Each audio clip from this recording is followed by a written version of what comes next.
Pemirsa Nurbaiti, anak pertama dari 8 bersaudara, warga desa Buluh Gogo, Kecamatan Padang Tiji, Kabupaten Pidi, tak berdaya akibat cacat fisik yang dideritanya dari umur 5 tahun.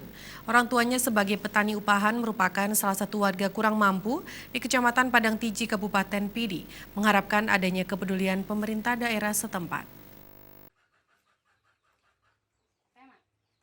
Hingga saat ini Nurbaiti belum bisa berjalan.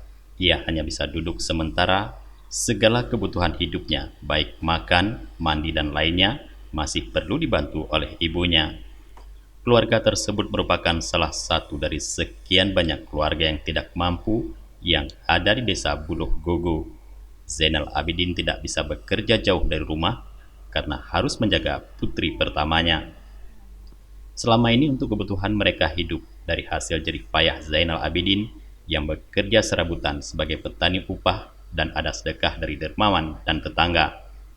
Orang tua Nurbaiti sangat menginginkan adanya bantuan untuk berobat dari pemerintah Pidia, khususnya untuk anaknya yang menyandang disabilitas, supaya Nurbaiti tidak perlu hanya terus duduk dengan bantuan kursi roda, putrinya itu bisa melakukan aktivitasnya sendiri.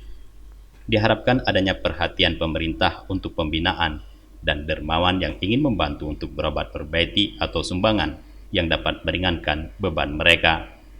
Dari Sigli, Tim Liputan Aceh TV melaporkan.